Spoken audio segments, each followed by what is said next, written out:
Hotel में खाना खाते वक्त मेरी सास से खाने की प्लेट जमीन पर गिर गई। मेरे पति ने अपनी मां के चेहरे पर जोरदार थप्पड़ मार दिया। सास रोते हुए बेटे से माफी मांगने लगी और ये देखकर मेरा कलेजा कांप उठा था।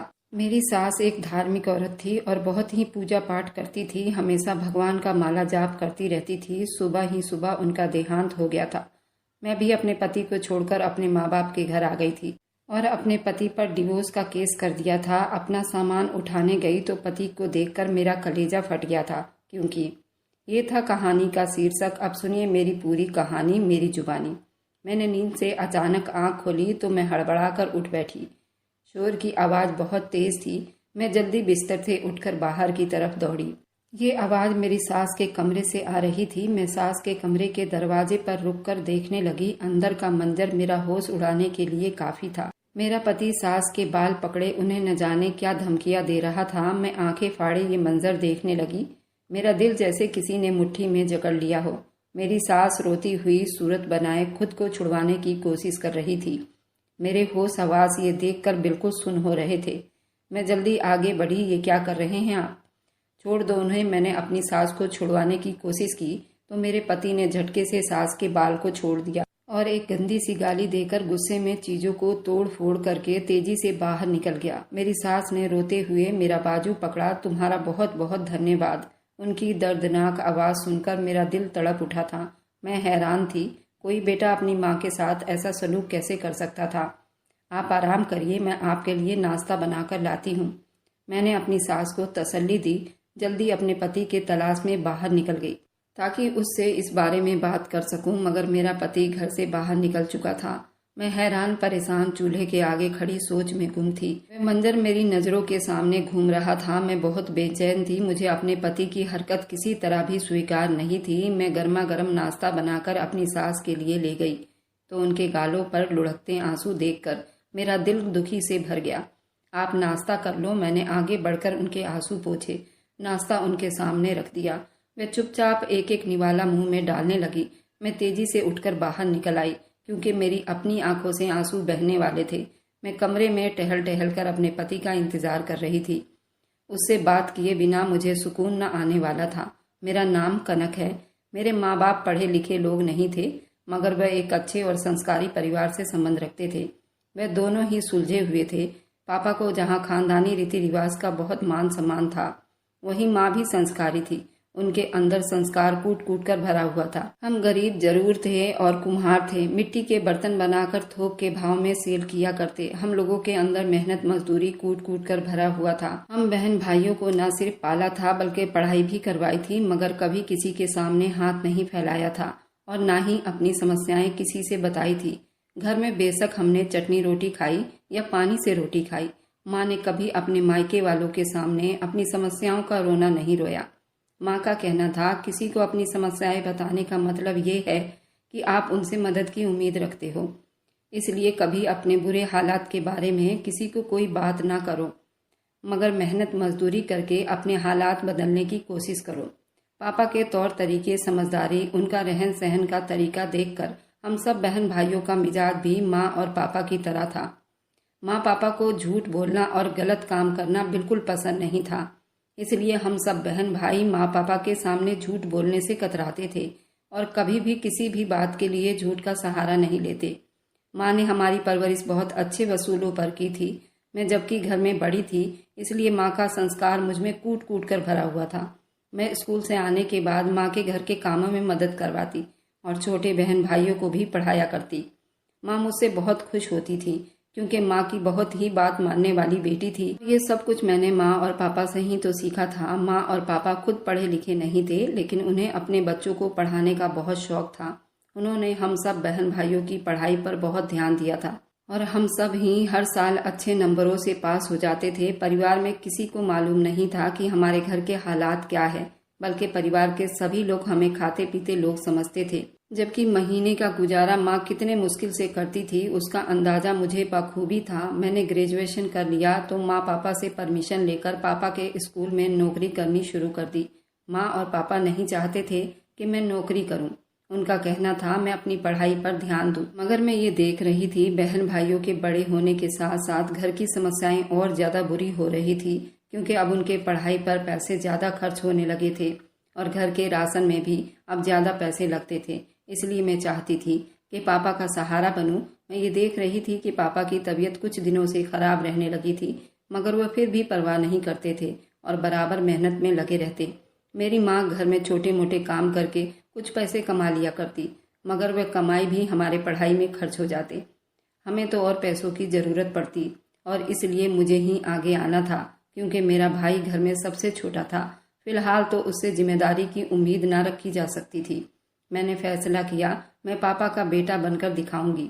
माँ पापा ने मेरी जिद देखते हुए मुझे परमिशन दे दी थी। मैंने पास के स्कूल में नौकरी करनी शुरू कर दी। मेरी तनख्वाह ज़्यादा तो नहीं थी, मगर फिर भी कुछ ना होने से तो अच्छा ही था। मैं उस तनख्वाह से घर के घरेलू खर्च तो पूरा कर ही लेती थी। जब मैं पहली बार तनख्वाह पापा को देने की कोशिश की तो उन्होंने साफ मना कर दिया। उनका कहना था कि बेटी के पैसे अपने हाथ में नहीं पकड़ सकते। यही बात माँ ने भी कही, तुम ये पैसे अपनी शादी के लिए जोड़ लो। हमारे पास इतना नहीं है कि हम तुम्हें अच्छा दहेज दे सकेंगे। तुम अपनी मर्जी से अपनी ज़रूरत की चीज़ें ले लिया करो। मैंने कुछ पैसों की कमेटी डाल ली और बाकी पैसे घर के खर्च में लगा दिए। घर की समस्याओं में माँ पापा का हाथ बटाने की ये मेरी मामूली सी कोशिश थी। मैं अक्सर अपने बहन भाइयों की इच्छाएं पूरी कर दिया करती थी और अगर घर के लिए कोई सौदा या किसी चीज़ की ज़रूरत होती तो मैं अपने छोटे भाई से मंगवा लिया करती। मैं खुश थी कि मैं अपने पापा का सहारा बन रही थी। मैंने अपनी पढ़ाई अधूरी नहीं छोड़ी थी, बल्कि नौकरी के साथ साथ अपनी पढ़ाई पर भी ध्यान दे रही थी। मेरा इरादा था कि मैं पढ़ाई पूरी करने के बाद किसी अच्छे स्कूल में नौकरी के लिए अप्लाई कर दूं, ताकि मेरी तनख्वाह और बढ़ सके। जब मैंने ग्रेजुएशन पूरी की, टीचर ट्रेनिंग की, तो मैंने वह नौकरी छोड़कर किसी दूसरे स्कूल में नौकरी कर ली। ये स्कूल पहले वाले स्कूल से बहुत अच्छा था और यहाँ पर काफ़ी कुछ सीखने का मौका मौजूद था। उसके साथ साथ तनख्वाह भी अच्छी थी।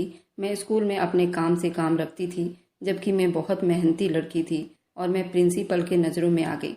वो मेरे काम को बहुत सराहने लगी, मुझे पसंद करने लगी, क्योंकि मैं स्कूल के बच्चे को पूरी ईमानदारी और दिल के साथ पढ़ाया करती थी। मैंने कभी किसी बच्चे को नहीं डांटा, फिर भी वो मेरे पढ़ाने से बोर नहीं होते थे। वे दिल लगाकर पढ़ते थे और अच्छे नंबरों से पास हो जाया करते थे। स्कूल की इंचार्ज मुझसे बहुत खुश थी। फिलहाल उन्होंने मुझे जल्दी तरक्की दी और मेरी तनख्वाह भी बढ़ा दी। मैं खुश थी और मैं अपने स्कूल के बच्चों को पढ़ाने के साथ साथ अपनी डिग्री भी पूरी कर रही थी। मेरी किसी से ज़्यादा दोस्ती तो नहीं थी। मैं अपनी दुनिया में मगन रहती थी। आप क्या सारा दिन काम में मगन रहती हैं या कुछ खाती पीती भी हैं? मैं धूप में बैठकर स्कूल के बच्चों की कापियां चेक कर रही थी। तभी मुझे अपने पीछे एक मर्दाना आवाज़ सुनाई दी, तो मैंने चौंक कर देखा। वह कोई नौजवान था जो मुझे खड़ा होकर देखकर मुस्कुरा रहा था। मैं उसको नहीं जानती थी। क्या मैं यहाँ बैठ सकता हूँ? उसने पास ही पड़ी कुर्सी की तरफ इशारा किया तो मैंने हैरानी से सर घुमाकर देखा। सारे टीचर आसपास ही बैठे हुए थे, अपने कामों में बिजी थे। आप कौन हैं? मैंने उलझन से पूछा तो वह हल्का सा हंस दिया। कमाल है, आप मुझे नहीं पहचानती? मेरा नाम सिद्धार्थ मल्होत्रा है। स्कूल में नौकरी करते हुए आज मेरा तीसरा दिन है और आप मुझे नहीं जानती। वह थोड़ा शरारत से बोला तो मैं चौंक गई। अभी पिछले दिनों ही एक टीचर स्कूल छोड़कर गई थी। जरूर ये उनकी जगह पर आया होगा। अच्छा, मुझे पता नहीं चला, मैंने धीरे से कहा और उसे बैठने का इशारा किया। वह मुझसे कुछ दूरी पर बैठ गया। मैं दोबारा अपनी कापियां चेक करने में मगन हो गई थी, मगर शायद उसे बोलना बहुत पसंद था। काम के बीच में बराबर बोलता रहा और अपने बारे में सब कुछ बता दिया। वह अपने घर का इकलौता लड़का था, जबकि उसकी बीमार माँ उसके सर पर थी। उसके पिता का भी कुछ साल पहले मृत्यु हुई थी। उसका कहना था ये स्कूल उसका टारगेट नहीं, बल्कि वह और ज़्यादा आगे बढ़ना चाहता था। मैं चुप से उसकी बातें सुनती रही। मुझे उसमें या उसकी बातों में कोई खास दिलचस्पी नहीं थी, बल्कि मुझे इस बात की फिक्र हो रही थी कि मेरा काम लेट हो रहा था। मुझे अभी एक और क्लास की कापियां चेक करनी थी। मैं चुपचाप उसकी बातों पर सर हिलाती रही और अपने काम में मगन रही।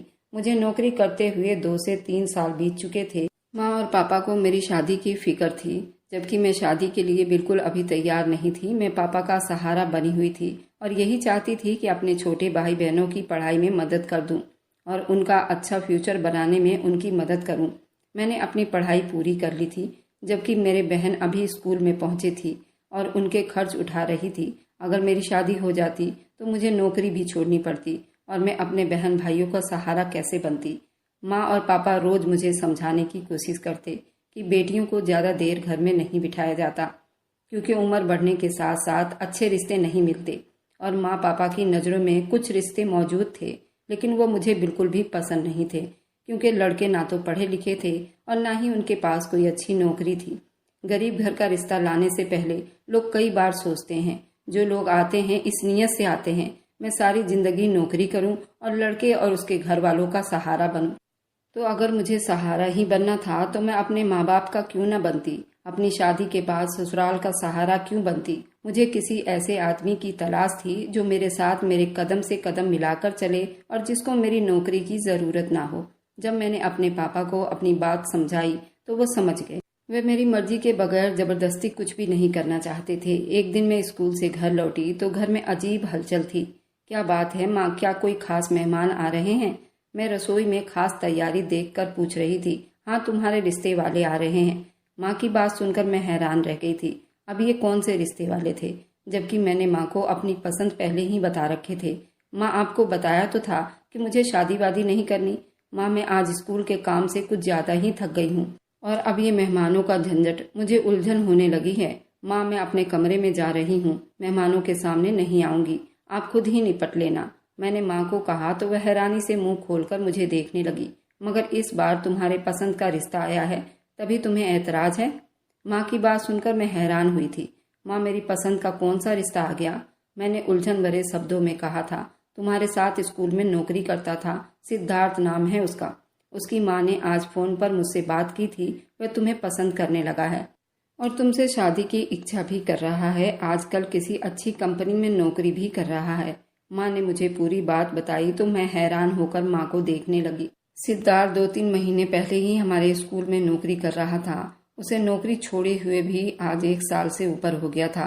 अब उसे मेरी याद आई थी। मगर माँ, हमारे बीच ऐसा कुछ भी नहीं था। मैं बिना वजह चोर सी बन गई थी। न जाने माँ क्या सोचती होंगी मेरे बारे में। मैंने जल्दी से माँ को अपने बारे में सफाई देनी चाहिए। हाँ हाँ, उसकी माँ ने मुझे सब बता दिया है। तुम्हें इस बारे में कुछ भी मालूम नहीं है। तुम उसकी एक तरफा पसंद हो। अगर वह पढ़ा लिखा और समझदार है और उसकी अच्छी नौकरी है तो फिर हमें इस रिश्ते पर क्या ऐतराज हो सकता है। तुम्हें तो मालूम ही है, मैं और तुम्हारे पापा इतने छोटे सोच नहीं रखते। इसलिए उसको घर बुलाकर देखभाल कर लेते हैं। अगर हमें अच्छा लगेगा तो हम जरूर तुम्हारी बात को आगे बढ़ाएंगे। माँ ने बात साफ की तो मेरी समझ में बात आ गई थी। मैं चुपचाप अपने कमरे में आ गई, मगर मैं बार बार सिद्धार्थ के बारे में ही सोच रही थी। मुझे बिल्कुल भी मालूम नहीं हुआ कब मैं उसके दिल को भा गई थी। ना उसने कभी अपनी पसंद को मुझे बताई थी और ना ही मैंने कभी उस पर इतना गौर किया था। कई महीने मेरे स्कूल में ही जॉब करता रहा। उसने मुझसे कई बार बात करने की कोशिश की थी, मगर मैं अपने काम में बिजी हो जाती थी। उसको हाँ हूँ मैं जवाब देती थी। शायद उसे ऐसे ही मेरी ये अदा भा गई होगी। मैंने उसको कोई भाव नहीं दिया था और ना ही मैं बाकी किसी टीचर से इतनी फ्रैंक थी। फिलहाल जो भी था, अब तो मेरी किस्मत का फैसला पापा के फैसले पर टिका हुआ था। माँ को सिद्धार्थ का रिश्ता पसंद आ गया था। उसके आगे पीछे एक माँ के सिवा कोई नहीं था। वैसे भी मुझे भरे ससुराल से कोई ऐतराज नहीं था और ना ही माँ पापा को। लेकिन सिद्धार्थ की शराफत भी माँ पापा को बहुत भा गई थी। वह शरीफ इंसान था और एक अच्छी कंपनी में नौकरी कर रहा था। पापा ने मेरी नौकरी के बारे में भी उससे साफ बात कर ली थी। उसने मेरे काम करने या ना करने का मेरे ऊपर ही छोड़ दिया था। माँ और पापा दोनों ही उसकी बातों से प्रभावित हो गए थे। वैसे भी वह देखने में अच्छा भला था और उसकी सीधी सादी माँ थी। माँ पापा को इस रिश्ते पर कोई ऐतराज नहीं हुआ। उन्होंने मुझ पर दबाव डालना शुरू कर दिया। मैं भी सिद्धार्थ को स्वीकार कर लूं। मुझे भी सिद्धार्थ से कोई समस्या नहीं थी, लेकिन माँ पापा को छोड़कर जाना और छोटे बहन भाइयों की जिम्मेदारी से मैं अपना पीछा नहीं छुड़वाना चाहती थी। मैंने माँ और पापा को समझाने की बहुत कोशिश की, लेकिन आखिरकार उनकी मोहब्बत और जिम्मेदारी का एहसास मुझ पर सवार हो गया। उनके लिए अपनी बेटी का कन्यादान करना बहुत जरूरी था और अपने दामाद के साथ विदा करना सबसे जरूरी काम था और मैं अपने जिद के आगे उनकी खुशी में रुकावट नहीं डालना चाहती थी। मैंने अपनी इच्छा को एक तरफ रखते हुए माँ और पापा की बात मान ली। माँ और पापा सिद्धार्थ के साथ मेरा रिश्ता पक्का कर दिया। मैंने अपनी कमेटी के पैसे जोड़ रखे थे। फिलहाल शादी की तैयारियां शुरू हो गई। पापा ने भी अपने कुछ दोस्तों से कर्ज ले लिया ताकि मेरी शादी की रीति रिवाज को अच्छे से निभा सके। मैं नहीं चाहती थी कि शादी पर ज़्यादा हंगामा किया जाए, फजूल खर्च हो जिससे माँ और पापा परेशान हो जाए। इसलिए मैंने शादी के लिए बहुत कम और ज़रूरी चीज़ें खरीदी थी। सिद्धार्थ और उसकी माँ ने तो दहेज के नाम पर कोई डिमांड नहीं की थी और ना ही किसी खास चीज की इच्छा की थी। उन्होंने हर मामले में हमारा भरपूर साथ दिया था और शादी के किसी मामले को हमारे लिए समस्या नहीं बनाई। अपनी तरफ से बारात ले आए, बहुत कम लोगों को लेकर आए थे। माँ और पापा तो पहले ही सिद्धार्थ की शराफत के गुणगान करते रहते थे, अब वह उसके फैसले और समझदारी की भी तारीफें करने लगे थे। मैं विदा होकर सिद्धार्थ के साथ उसके घर आ गई, जहाँ एक नई जिंदगी मेरा इंतजार कर रही थी। मैंने अपने ससुराल में रोजमर्रा की जिंदगी शुरुआत की। मैंने स्कूल की नौकरी शादी से कुछ दिन पहले ही छोड़ दी थी। मैं चाहती थी कि मैं अपने घर पर ध्यान दूं और जब जरूरत नहीं थी नौकरी की तो फालतू के अपने दिमाग में दबाव क्यों डालती। मेरी सास का व्यवहार मेरे साथ बहुत अच्छा था। सिद्धार्थ का व्यवहार भी बहुत प्यार भरा था। उन्होंने पहले ही दिन मुझ पर अपनी पसंद का इजहार कर दिया था।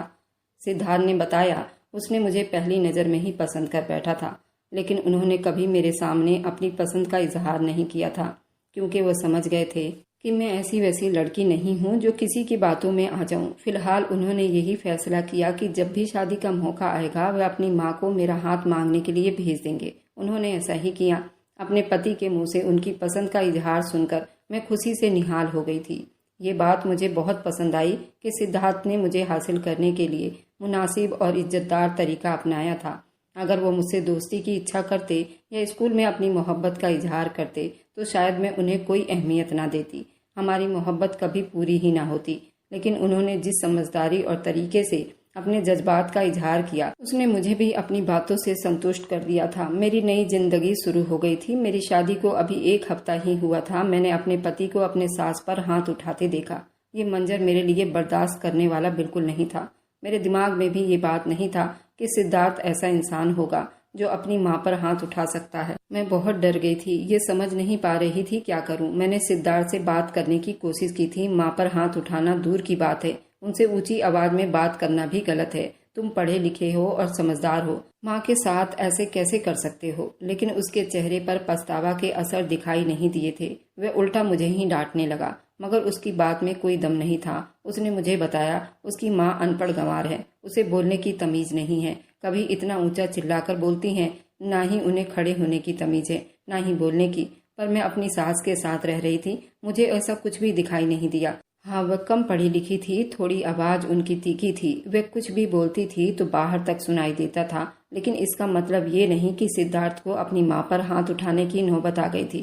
किसी किसी का बोलने का तरीका यही होता है। इसका मतलब ये नहीं है कि वो बदतमीज है। सिद्धार्थ को भी इतना पढ़ाया लिखाया, इस काबिल बनाया। अगर वह कोई बुरी औरत होती तो वह इस मुकाम पर ना होता। वह इस बात को आराम से भी तो समझा सकता था। मुझे इस वक्त सिद्धार्थ पर बहुत ज्यादा गुस्सा आ रहा था। मुझे समझ नहीं आ रहा था आखिर ऐसी क्या वजह थी कि उसे अपनी माँ पर हाथ उठाना पड़ा था। सिद्धार्थ के पास कोई ठोस वजह नहीं दिखाई दिया। मेरी माँ जाहिल औरत है, वह पढ़ी लिखी नहीं। उसके शब्द ने मुझे और ज्यादा हैरान किया था। क्या माँ बाप को उनके अनपढ़ जाहिल होने की वजह से उन्हें जलील किया जाए? मेरे अपने माँ बाप भी ज्यादा पढ़े लिखे नहीं थे, लेकिन उन्होंने मुझे जिंदगी के तमीज और समझदारी सिखाई थी। माँ बाप के एक्सपीरियंस और कुर्बानियां बच्चों के लिए सबसे पहली मंजिल होती है। ये बात मैं सिद्धार्थ को चाहकर भी नहीं समझा पा रही थी।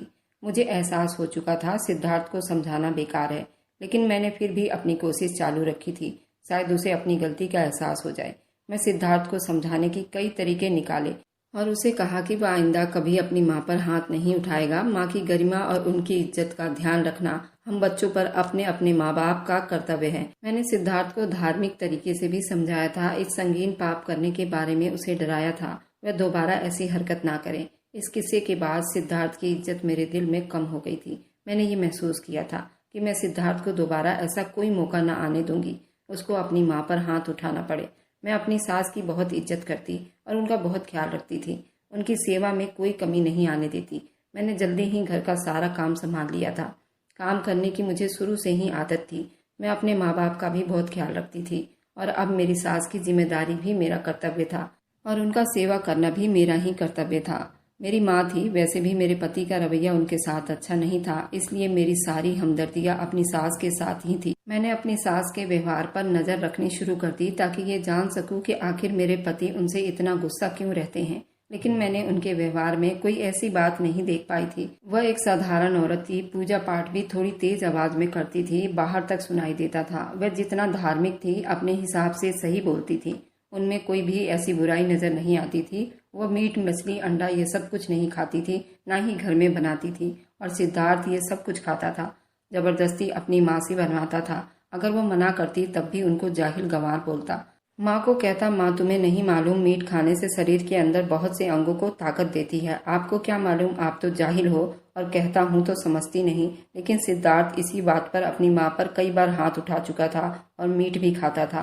हमारे घर में मंगलवार को छोड़कर और दिन मीट मछली खा लिया करते थे, लेकिन मुझे ये बात इतनी आफत वाली तो नहीं लगी थी जिसकी वजह से माँ पर हाथ उठाया जाए। अगर सिद्धार्थ को अपने शरीर की इतनी चिंता थी तो वो बाहर भी खा सकता था और अच्छी नौकरी कर रहा था, पैसे भी अच्छे कमाता था। लेकिन ये तो सरासर उसकी बहुत बड़ी गलती थी। सिद्धार्थ की माँ हरदम डरी सहमी रहती, लेकिन बेटे की ऐसी क्रूरता की वजह से वो बेटे के लिए मीट भी बनाती थी। बेचारी उल्टियाँ करती रहती और पूरा घर धोती, लेकिन सिद्धार्थ की माँ ने मुझे ये सब बता दिया था। मैं इस बात पर बहुत ध्यान रखती थी और मैंने सिद्धार्थ को कहा, मैं भी मीट मछली नहीं खाती, बल्कि मैं खाती थी, सिर्फ मंगलवार को नहीं खाती थी। सिद्धार्थ के ऐसे व्यवहार को देखकर मैंने मीट मछली भी खाना छोड़ दिया ताकि घर में कोई कलेश न हो। मुझे जब भी मौका मिलता मैं सिद्धार्थ को जरूर समझाती थी। वक्त के साथ साथ सिद्धार्थ का व्यवहार कुछ ठीक हो गया था। अब अपनी माँ से बहुत कम बात करते थे और जब बात ही ना करते तो मारपीट की नौबत ही ना आती थी।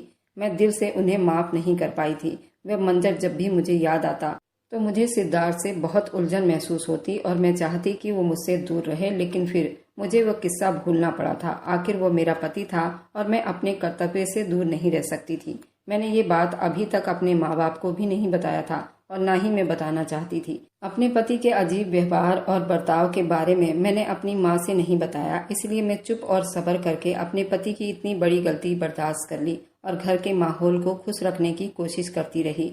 मगर मेरी सारी कोशिशें बेकार होती रही। माँ, आप भी हमारे साथ आकर चाय पी लो। मैंने चाय का कप उठाया, अपनी सास के कमरे में आ गई। उन्हें मैंने कमरे में उदास बैठा पाया। मैंने उनको बाहर आने को कहा था, वह हमारे साथ बैठकर चाय पी सकें। वह कुछ ही देर में चली आई। सिद्धार्थ का मूड आज बहुत अच्छा लग रहा था। वह खुशी के अंदाज में बातें करने में मगन था। मैं तो तसल्ली में थी। उसका व्यवहार आज अपनी माँ के साथ बहुत अच्छा था। मेरी सास कहने लगी कि मैं चाहती हूँ भगवान तुम दोनों की झोली भर दे। तुम्हारी शादी को 8 महीने हो गए हैं, मगर अभी तक कोई खुशखबरी नहीं सुनाई तुमने। सास ने अपनी इच्छा को बताया तो मैं शर्मा गई, मगर सिद्धार्थ गुस्सा हो गया। क्या माँ, तुम कभी नहीं सुधरोगी? कर दी ना तुमने जाहिलों वाली बातें। तुम्हें हमारे बच्चों से क्या लेना देना है? हम पढ़े लिखे हैं, हमें बच्चा कब करना है कब नहीं करना ये हम तय कर लेंगे। आपको कब कहाँ और क्या बोलना चाहिए जरा भी तमीज नहीं है। वह इतनी बदतमीजी से बोला था। असल में सिद्धार्थ अभी खुद बच्चा नहीं चाहता था, इसलिए उसे अपनी माँ की बात इस तरह बुरी लग गई थी। मुझे तो अपने पोते पोतियों को गोद में खिलाने की बड़ी इच्छा है। तुम लोग भी सोच लो, बच्चे किसको प्यारे नहीं होते। मैं अपनी सास की बात समझ गई थी। मैं खुद भी यही चाहती थी, मगर सिद्धार्थ इस मामले में काफी जिद्दी इंसान था। उसे अच्छे से सेटल होना था, तभी वो बच्चे के लिए सोचता। बस माँ, आप भगवान से प्रार्थना कीजिए। मैंने बात को खत्म करने के लिए कहा तो मेरी सास मुझे आशीर्वाद देने लगी। तभी मेरा पति बीच में बोल पड़ा, तुम अपना आशीर्वाद अपने पास ही रखो माँ, अच्छा होगा अपने लिए प्रार्थना किया करो। सिद्धार्थ ने काफी झुंझलाकर बोला था। चुप हो जाओ, आप क्यों बहस कर रहे हैं? मैंने सिद्धार्थ को रोकने की कोशिश की। मैं नहीं चाहती थी कि बात आगे बढ़े। जब उसकी अपनी औलाद होगी तब उसे अकल आएगी। माँ बाप की क्या अहमियत होती है, माँ बाप अपने बच्चों को कैसे पालते हैं, सब मालूम हो जाएगा इसे, मेरी सास ने कहा। तो सिद्धार्थ आगे बढ़कर अपनी माँ पर चढ़ दौड़ा। तुमने क्या कर दिया था मेरे लिए? सारी जिंदगी तरसा कर रखा था एक एक चीज के लिए। अब तुम मुझे बद्दुआ दे रही हो कि मुझे लग जाए। वह गुस्से से दहाड़कर बोला और बोलकर उठकर खड़ा हुआ और उसने तुरंत अपनी माँ पर हमला कर दिया। उनके मुंह पर मुक्का दे मारा। ये क्या कर दिया तुमने? मैं उसे रोक भी ना सकी थी। मेरी सास का चेहरा शर्म से लाल हो गया था। वह अपने आंसू पोंछती चुपचाप उठकर अपने कमरे में चली गई, जबकि सिद्धार्थ गुस्से में घर से बाहर निकल गया। ये दूसरी बार था जब उसने मेरे सामने ही अपनी माँ पर हाथ उठाया था। मैंने उसे कितना समझाया था, मगर उस पर बिल्कुल असर नहीं हुआ था। उसे शायद अपनी माँ को मारने की आदत थी, तभी तो उसका हाथ खुद ब खुद उठ जाता था, मगर अपनी आदत सुधारने की हल्की सी भी कोशिश ना करता। न जाने उसकी कैसी परवरिश हुई थी। ये सब कर रहा था। मुझे बेहद शर्मिंदगी हो रही थी। भला उनका कसूर ही क्या था? मैंने सोच लिया था इस बार मैं सिद्धार्थ से आराम से बात नहीं करूंगी, बल्कि उसको साफ साफ बता दूंगी कि मैं ये बर्दाश्त नहीं कर सकती। अगर मैं इस मामले में चुप कर जाती तो खुद भी पापन होती। सिद्धार्थ जब घर आया उसका गुस्सा ठंडा हो चुका था। कनक, खाना तो ला दो, बड़ी भूख लगी है। उसके व्यवहार से ऐसा पता नहीं चल रहा था जैसे कुछ हुआ ही ना हो। मैंने खाना गर्म करके उसके सामने लाकर रख दिया। तुम भी आ जाओ। उसने खाना शुरू किया तो मुझे यूं ही बैठा देखकर बोला, नहीं मुझे भूख नहीं। मैंने अपनी सास को पहले ही खाना खिला चुकी थी। उनकी हालत देखकर मुझे बेहद अफसोस हुआ था। वह हिचकियों के साथ रोते हुए खाना खाती रही। देखो बहू, जब बेटा 2 वक्त की रोटी खिलाता है तो कैसे जलील करता है। वह रोते हुए हिचकियों से कह रही थी। मेरी तो हिम्मत भी ना थी कि उनका सामना करूं, मगर मैं उनको खाना खिलाए बिना कैसे सोने देती। आप उनको माफ कर दो माँ, उनके लिए अपने मुंह से कभी शराब मत निकालना। मैंने अपनी सास के सामने हाथ जोड़कर अपने पति के व्यवहार की माफी मांगी थी। चल पगली, तू क्यों शर्मिंदा होती है, तेरी इसमें कोई गलती नहीं। ये तो जब से जवान हुआ है इसी तरह मेरे साथ करता है। इसे लगता है इसने मुझे पैदा किया, इतना पढ़ लिख कर समझदार बनता है। इसे ये नहीं पता उसे पढ़ाने के लिए मैंने कितने अरमानों को पानी में बहा दिया।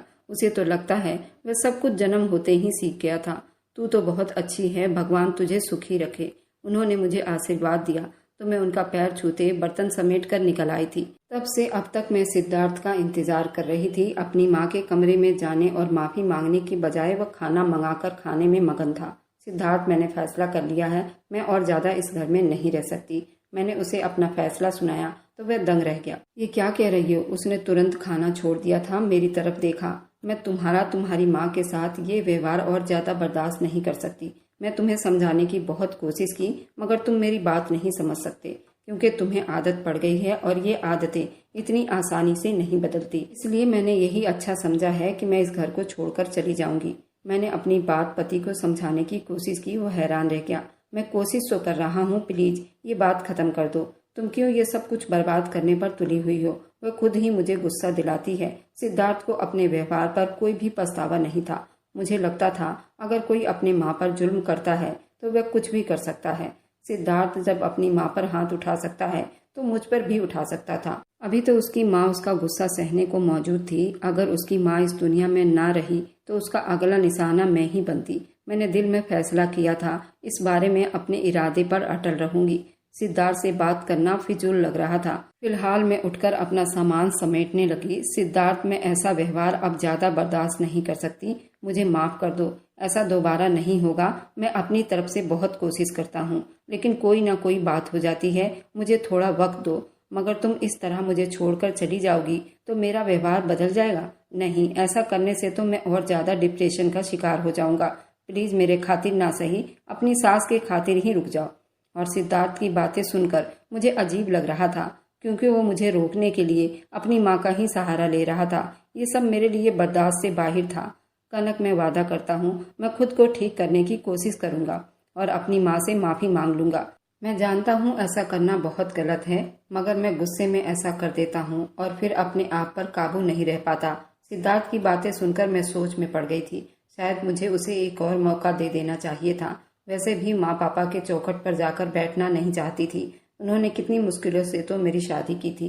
अब वापस जाकर उन पर बोझ बनना अच्छी बात नहीं थी। पति को एक और मौका दे देना चाहिए।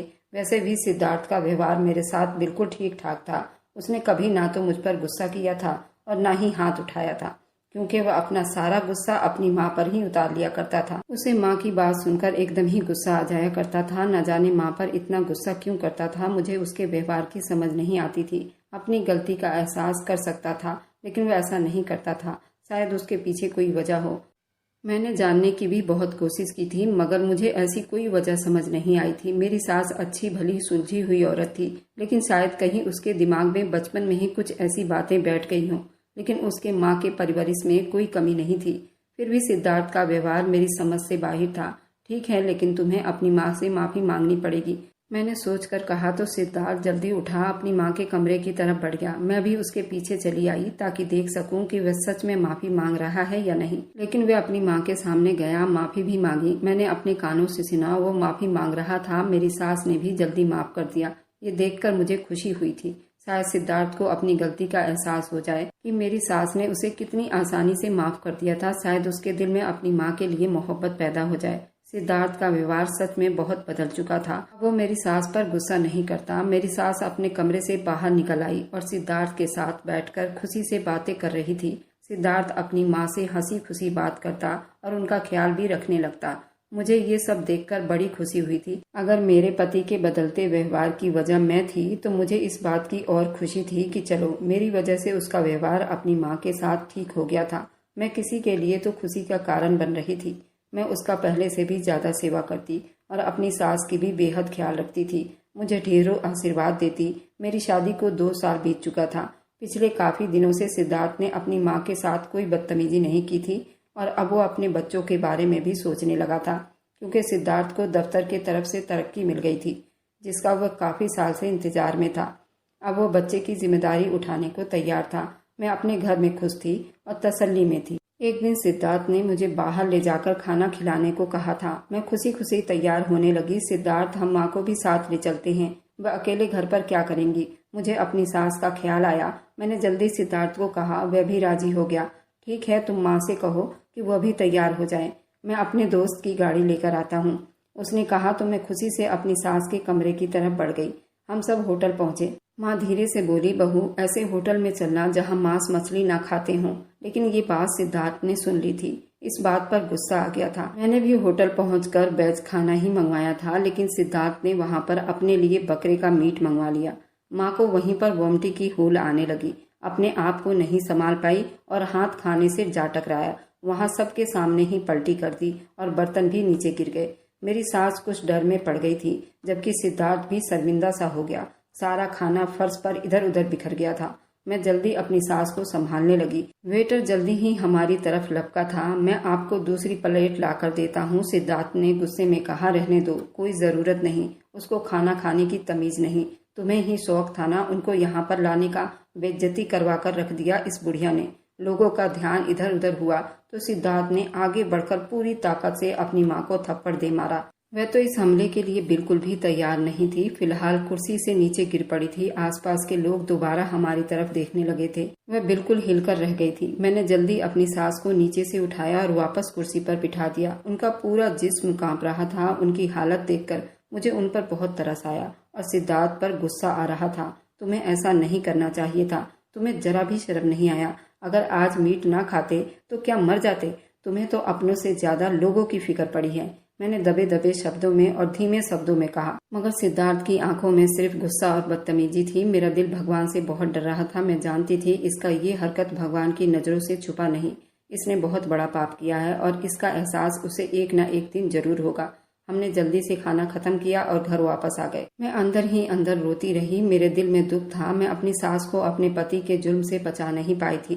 सिद्धार्थ का व्यवहार, उसकी बदतमीजी मुझे बहुत ज्यादा दुख दे गया था। उनकी गलती इतनी बड़ी नहीं थी कि वह अपनी माँ के साथ ऐसा व्यवहार करे, मगर उसका गुस्सा और व्यवहार सब कुछ मुझे बेचैन कर रहा था। अब कभी नहीं सुधरेगा, कभी भी अपनी माँ की इज्जत नहीं करेगा और मैं उसको सुधार नहीं पाऊंगी। मेरे दिल में गम बैठ गया था, मगर मैं जानती थी सिद्धार्थ की सोच कभी बदलने वाली नहीं थी। मेरी सास घर आते ही अपने बिस्तर में दुबक गई थी। दिल में अजीब सी टूट फूट हो रही थी। मैं कैसे ऐसे इंसान के साथ रह सकती थी जो न सिर्फ अपनी माँ का दुश्मन था, बल्कि मुझे भी एक ऐसी सोच में डाल रहा था जिसके पाप की भागीदारी मैं भी बनती।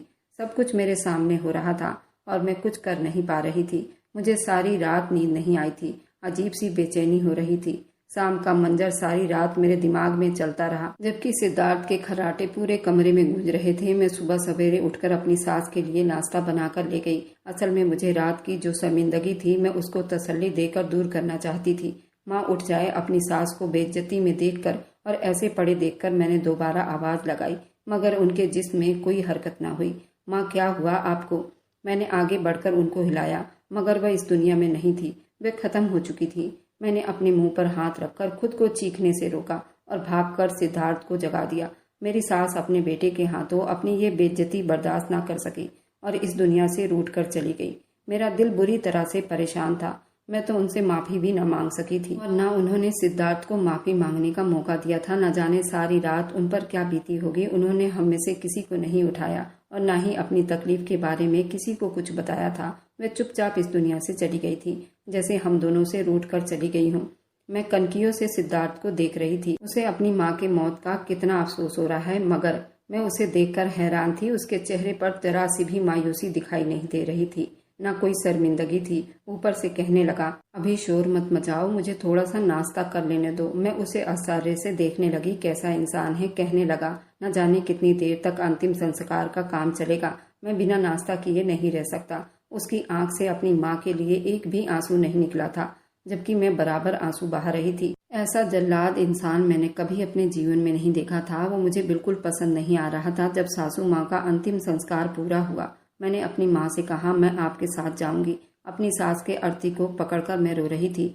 माँ को कहा। वह हैरानी से मुझे देखने लगी। बेटा, तुम्हारी जरूरत सिद्धार्थ को है। तुम उसे ऐसी हालत में कैसे छोड़कर जा सकती हो? नहीं माँ, उसे मेरी जरूरत नहीं, उसे किसी की भी जरूरत नहीं है। वह अकेला ही काफी है। मैंने माँ को कहा तो वह हैरानी से मुझे देखने लगी। मैंने अपनी माँ को आज तक कोई भी बात नहीं बताई थी। माँ मेरी ऐसी हालत देखते हुए मुझे अपने साथ लाई। आकर मैंने माँ पापा को सिद्धार्थ के बारे में सब कुछ बता दिया था। वह कैसे अपनी माँ पर हाथ उठाता था और इसी वजह से उसकी माँ की मृत्यु हुई है। पापा ये सुनकर हैरान हुए थे। उनके लिए ये बात स्वीकार करना बड़ा मुश्किल था। एक बेटा अपनी माँ पर हाथ कैसे उठा सकता है? वह इतना जालिम कैसे हो सकता था? मेरी माँ अफसोस करती रह गई, मगर अब अफसोस करने से क्या हो सकता था? मेरे दिल का बोझ कम नहीं हो रहा था। काश मैं सिद्धार्थ को समझा सकती, उसे रोक सकती, मगर मैंने अपनी पूरी कोशिश की थी। वो मानने को तैयार नहीं था। मैं माँ और पापा के साथ अपने घर पर आ गई और यहीं रहने लगी। और मैं सिद्धार्थ के सामने ही घर से निकल आई थी। उसने मुझे एक बार भी रोकने की कोशिश नहीं की थी। शायद मौका ऐसा नहीं था, लेकिन उसने बाद में भी माँ पापा से कोई बात करने की कोशिश नहीं की। ना ही मेरे माँ पापा के घर लौट कर आया था। मुझे सिद्धार्थ से ज्यादा उसकी माँ का दुख था, इसलिए मैं सिद्धार्थ के बारे में बिल्कुल नहीं सोच रही थी। मैं जब भी उसके बारे में सोचती तो मेरा दिल अजीब से बोझ का शिकार हो जाता था। अपने दुख से बचने के लिए मैं अपने आप को कामों में बिजी रखने की कोशिश करती। तुम अच्छी तरह से समझ लो कनक, तुमने फैसला करना है। सिद्धार्थ का साथ दोगी या उसे छोड़ दोगी? माँ, उस आदमी के साथ रहने का मेरा दिल नहीं करता। वह बहुत बुरा इंसान है। जो अपनी माँ का न बन सका, वो मेरा क्या बनेगा? अब तो उसकी माँ भी नहीं रही, जरूर वो मुझ पर हाथ उठाएगा। मैं सिद्धार्थ के आदत को अच्छी तरह समझ गई थी, इसलिए माँ पापा से बात की और माँ पापा ने भी मुझ पर ज्यादा दबाव नहीं डाला। वे नहीं चाहते थे मुझे मजबूर करके दोबारा उसके साथ भेजे। तुम्हारा अपना फैसला है, अच्छी तरह सोच समझकर फैसला कर लो। हमें तुम्हारे यहाँ रहने पर कोई एतराज नहीं। तुम ये मत सोचना कि तुम हम पर बोझ बन रही हो। माँ की बात सुनकर मेरी आंखों में आंसू आ गए थे। मैं चौंकी। उसी दिन माँ के साथ ही चली आई थी। फिलहाल कोई सामान अपने साथ नहीं लाई थी। कुछ दिन के बाद मैं अपना कुछ जरूरी सामान लेने सिद्धार्थ के घर चली गई। मुझे मालूम नहीं था कि इस वक्त वह घर पर मौजूद था या नहीं। मेरे पास दरवाजे की एक चाबी थी जो उस दिन मैंने अपने पर्स में रख लाई थी। फिलहाल मैं दरवाजा खोलकर अंदर दाखिल हो गई। पापा ने मेरे साथ मेरे छोटे भाई को भेजा था। मैंने सोचा था कि जब सिद्धार्थ ड्यूटी पर होगा उसके पीछे से जाऊंगी। मुझे सिद्धार्थ का सामना करना बड़ा मुश्किल लग रहा था। यही सोचकर मैं चाबी से दरवाजा खोलकर अंदर दाखिल हो गई, मगर घर में अजीब सी बदबू फैली हुई थी। शायद कई दिनों से सफाई नहीं हुई थी। मैंने सोचा अपने कमरे की तरफ बढ़ी। जो मंजर मेरे सामने आया उसने मेरी सांस रोक दी। कमरे में बदबू ही बदबू फैली हुई थी। सिद्धार्थ जमीन पर गिरा पड़ा था। उसके शरीर पर कीड़े चल रहे थे, लेकिन शायद उसकी सांसें अभी चल रही थी। उसकी आंखें खुली पड़ी थी। उसे देखकर बहुत डर महसूस हो रहा था। मैंने तुरंत पुलिस को कॉल की, एम्बुलेंस को भी बुलाया और उसके ऑफिस में भी फोन किया। जब उसके ऑफिस में फोन किया तो पता चला कि जिस दिन से उसकी माँ की मृत्यु हुई है उसी दिन से वह ऑफिस में नहीं गया, और जब अस्पताल में उसकी जांच हुई तो पता चला उसी दिन उसको पैरालाइज अटैक आया था। यह अपने हाथ पैरों को हिला नहीं पाया था, जिसकी वजह से उसके शरीर में कीड़े पड़ गए थे। पर सिद्धार्थ का दिमाग काम कर रहा था। वह चारों तरफ सबको देख रहा था, पर उसके अपने पैर, हाथ, जुबान कंट्रोल में नहीं था। उसको पैरालाइज अटैक आया था, जिसकी वजह से वो बोल नहीं सकता था। वह बहुत बुरी हालत में था। वह पूरा 1 हफ्ता हॉस्पिटल में रहा। उसके बाद उसकी मृत्यु हो गई। जब सिद्धार्थ को मैंने उस हालत में देखा था, डर की एक लहर मेरे जिस्म में दौड़ गई थी। मेरे दिल में उसके लिए कोई हमदर्दी या अफसोस नहीं था। मैं जानती थी कि जो इंसान अपने पवित्र रिश्ते का अपमान करे उसके साथ यही सब होने वाला था। शायद भगवान उसका पाप इसी तरह धोता। उसे देखकर और लोग भी ऐसे पाप करने से बच जाते, इसलिए शायद उसे इतने दिन जिंदा रखा। क्योंकि मेरे सास की मृत्यु को पूरे 1 महीना होने वाला था। जिस दिन से मैं गई थी उसी दिन उसको पैरालाइज अटैक हुआ था, यानी कि वो 1 महीने से इस घर में पड़ा हुआ था और उसके शरीर में कीड़े पड़ गए थे। इससे बुरा अंजाम तो और कोई हो ही नहीं सकता था। उसके रिश्तेदार भी उसे उसके अंतिम संस्कार में शामिल नहीं होना चाहते थे। कहते थे कि पापी है, यह अपने माँ पर हाथ उठाता था। मैंने उसका क्रियाक्रम करवाया। उसके माँ के आत्मा के शांति के लिए मैंने घर में पूजा पाठ करवाया था, क्योंकि उसकी माँ की पवित्र आत्मा थी और सिद्धार्थ ने उनको बहुत दुख दिया था और भगवान ने उसके पाप की सजा इसी दुनिया में सारे रिश्तेदार को और आस पड़ोस को भी दिखा दिया, जिसे देखकर सब कांप गए थे। सिद्धार्थ को जिस किसी ने भी आखिरी बार देखा था वह भगवान से प्रार्थना किए बिना नहीं रुक पाते थे। हर कोई यही कहता था उसके कर्मों की सजा उसे मिल गई है।